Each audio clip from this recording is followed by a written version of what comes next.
What's up?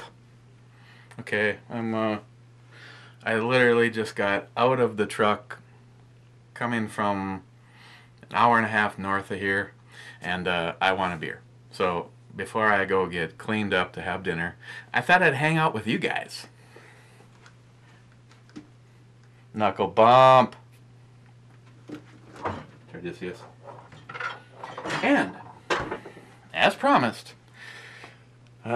company or brewery I've never heard of, Phillips Brewing Company. Something from Heffy 67. Longboat. Chocolate-flavored porter. 5.2%. Not a big hitter, but we are talking about 650 milliliters. So, I brought a big glass. Oh. Might even be a flavor enhancing. No, it just got some kind of outside etching. False alarm. Beer's gonna suck. No, I'm just kidding. I'm pretty sure that Heffy has not tried these, but so far the man has been knocking them out of the park, so we're gonna open it with a 50 cal round. We gotta be gentle because we don't want to upset hemp seed addict and wreck the bottle cap. Kind of, let's see. There you go. And nothing, no words of wisdom or anything like that.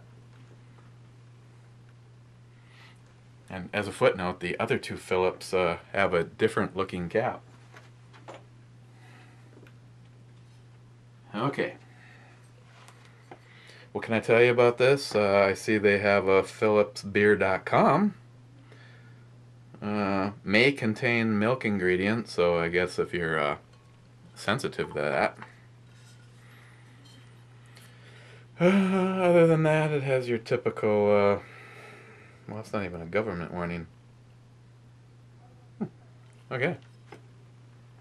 Good. I want to keep the government out of my life, out of my bedroom, and get them off of my beer. You know, just as a ranting footnote. The government has to be into your ass, because if it wasn't for the government, our kids would be drinking dirty water and our roads would all suck. I'm pretty sure the group that I hang out with, if like the world, you know, as we know it ended tomorrow, our families would be drinking really good filtered water and our roads would be kick-ass because we'd be taking care of it. So screw you, government. Thank you. Thank you for that public service moment. And one glass, one beer, voila.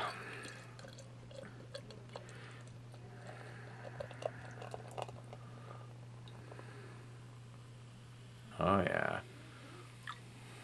Uh-oh. Uh-oh. Oh.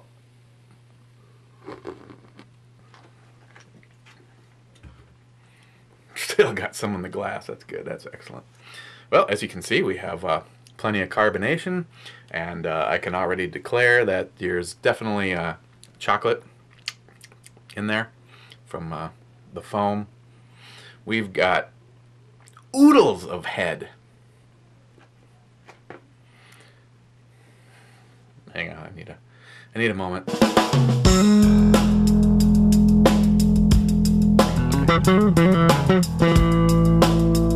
Okay.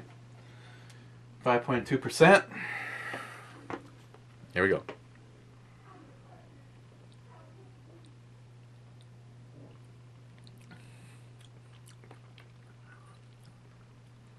Wow, that's actually quite refreshing. Look for this on the McDonald's menu. Maybe not with the Happy Meals.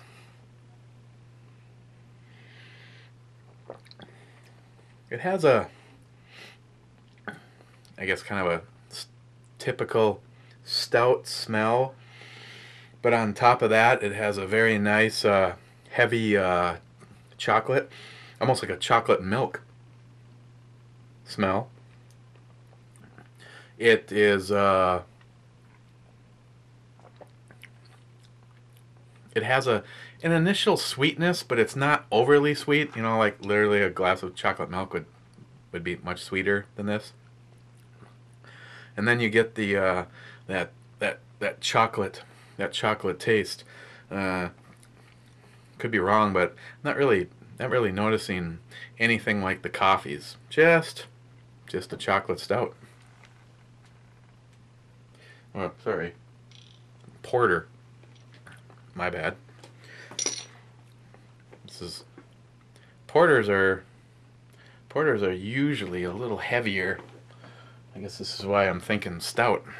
You get something like this guy here, and normally, you know, the malts and the hops and all that have definitely more of a roasted in a porter. You know, this actually is reminding more of a typical stout, but it is a chocolate porter. I don't think it has enough earthiness for that.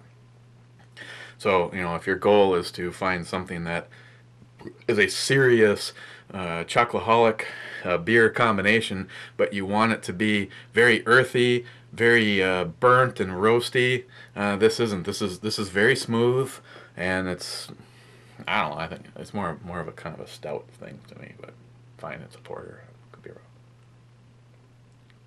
The hell do I know? Never said I was a professional. I just said I really like beer, and I explained it in my way. Hang on. I can tell that the malts were picked sometime in late September. And I don't think he washed his hands very well. No.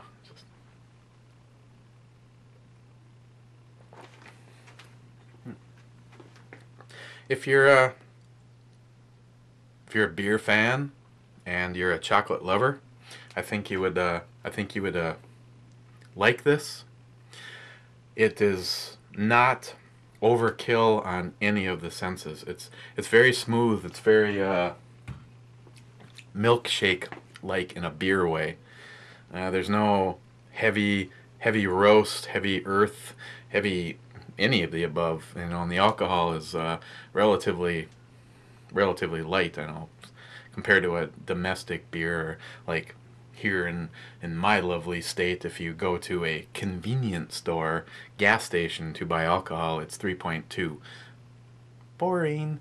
So, you know, some people may think this is a heavy hitter, but in the world that I love and appreciate, you're talking about you know, definitely more than 5.2%.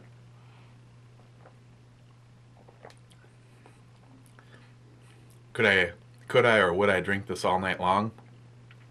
I don't know. This is something that I would throw in as that you know, maybe one or two in the beginning to enjoy something with like a unique flavor.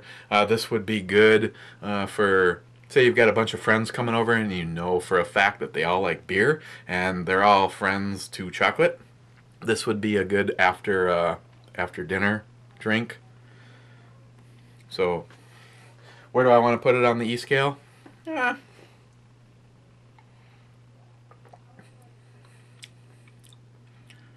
I'd I'd probably say a six. You know, it's not way up there, but then again, I've I'm not really a gigantic bury it in the chocolate, but it's done. It's very smooth. I mean, you get that you get that almost fluid like a chocolate milk malty at the beginning, and then you notice that it has chocolate, and when you stop drinking it, it's the last thing you may think is that you've just had a piece of chocolate, and nothing is seriously overstated. You know, it's not too sweet. It's not real earthy. It's just a, like I said, it'd be a good after dinner drink. So I stick with the six on the E scale.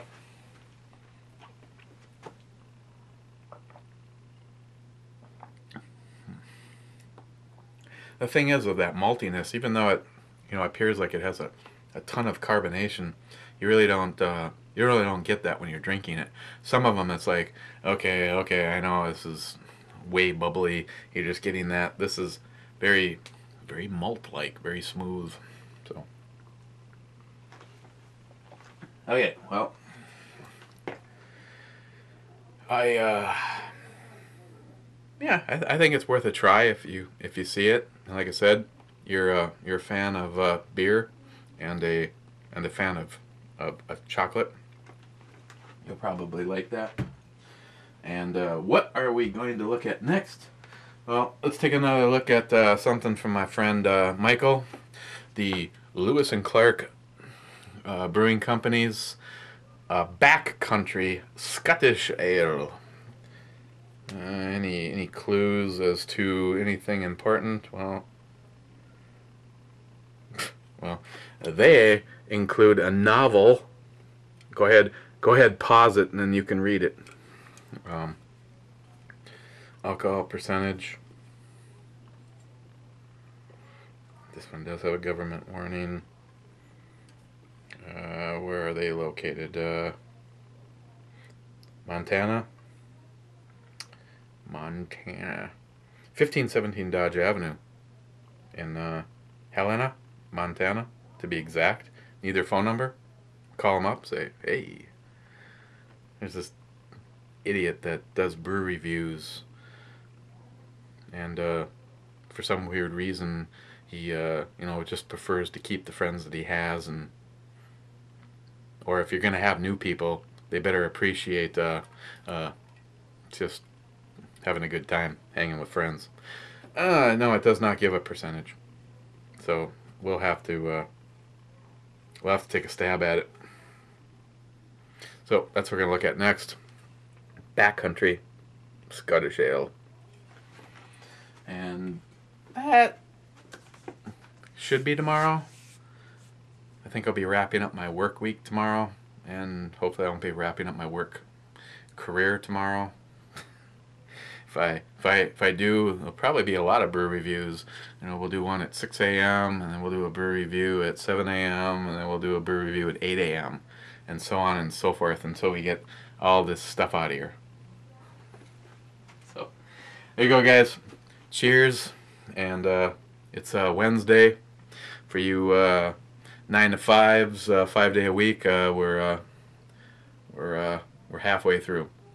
For me, I need 8 hours and call it a wrap. Oh, and the place I'm working right now. Yep. Nothing like dealing with a building that has sat for over, I think it's 12 or 14 years with no heat. Just shut up, and all of a sudden we gotta put her back into operation. Yeah, good times. Okay. Thank you for coming on the tour of Phillips Longboat Chocolate Porter. More like a stout, but... So, see you guys tomorrow. Out of here.